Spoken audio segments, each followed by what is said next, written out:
So share ko lang yung napansin ko sa Japan tour natin dito sa Osaka, Japan. Number one, napakalinis talaga ng Japan. Talagang matindi yung cleanliness nila, matindi yung mga paligid, yung mga kalsada, sobrang linis, okay?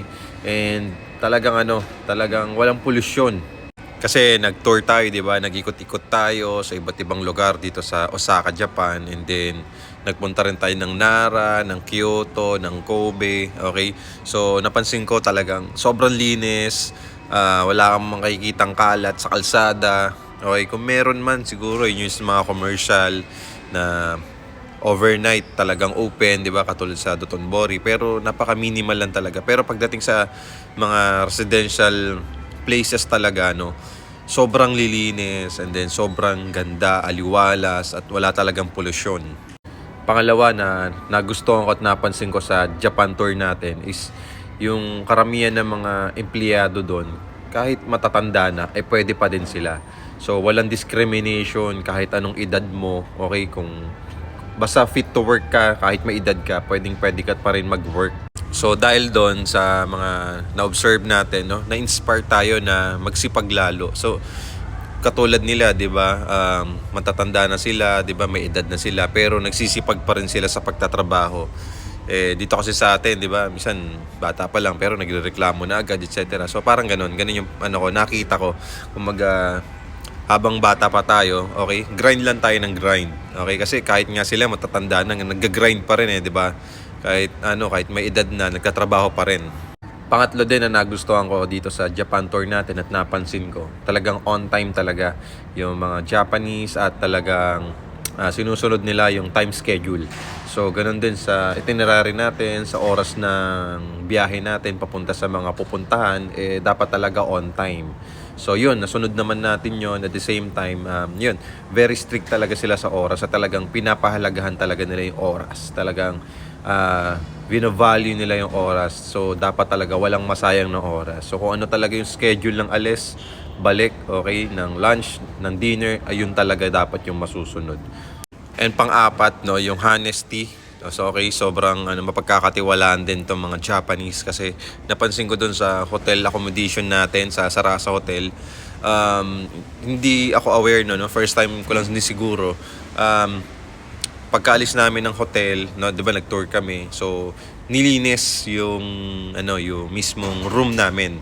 Pinalitan yung towel, yung bathrobe, nilinis yung bathroom, nilinis yung beddings, pinalitan yung mismong comforter, everything, okay? So, pagbalik namin yung sa room nung gabi na, no, after the tour, organized talaga siya at bagong palit yung mga nabanggit ko kanina. So, sa mga gamit na importante, kahit mag-iwan ka, hindi nila kukunin yon, hindi nila pag-iinteresan or hindi nila nanakawin.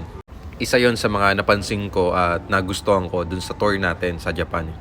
At syempre, and last but not the least, syempre, nakaka-motivate na magsipag tayo sa pagtatrabaho natin, sa negosyo natin, kasi masarap talagang mag-tour sa iba't ibang lugar, sa iba't ibang bansa. So, nakaka-motivate din yung mga ibang tao na marami nang napuntahan na bansa, marami nang napuntahan na travel destination, mga tourist spots. Kasi iba talaga sa pakiramdam na makapunta ka sa iba't ibang lugar. At the same time, di ba, nale-level up yung mindset natin na kailangan pa natin magsipag lalo, di ba, para ma-achieve natin yung mga different goals natin sa buhay at marating pa natin yung iba't ibang destination na magaganda dito sa buong mundo. Nakaka-motivate kasi iba't ibang lahi din yung mga nagtutour, iba't ibang klaseng ng tao, iba't ibang source of income or way of income nila, 'di ba? So, 'yun, nakaka-motivate na sana soon madagdagan pa yung mga next travels natin dito sa mundong ito. Okay, sa iba't ibang lugar dito sa mundo. And syempre, dagdag ko na rin pala, pagdating sa food, sobrang sarap ng food nila at mga authentic spices talaga yung nilalagay nila. Wala doon masyadong pampasarap na process na pampasarap, no. Hindi ko nababanggitin yung mga ibang process na pampasarap. And yung mga milk tea nila doon hindi ganoon katamis. Wala actually talagang tamis, talagang lang talaga. Milk tea lang talaga siya. So, kahit yung mga pancakes, kahit yung mga parang walang sugar kaya hindi ganoon siya tamis. Okay, unlike kasi sa atin, more on sugar, di ba? So, napansin ko lang yung mga food dito, yung mga pagkain nila, mga authentic spices talaga at mga authentic talaga na sangkap yung nilalagay. Kumbaga, yung mga original spices na yan, ayun talaga yung nagpapasarap dun sa mga pagkain nila. Hindi sila masyadong hindi sila masyadong gumagamit ng process na pampasarap.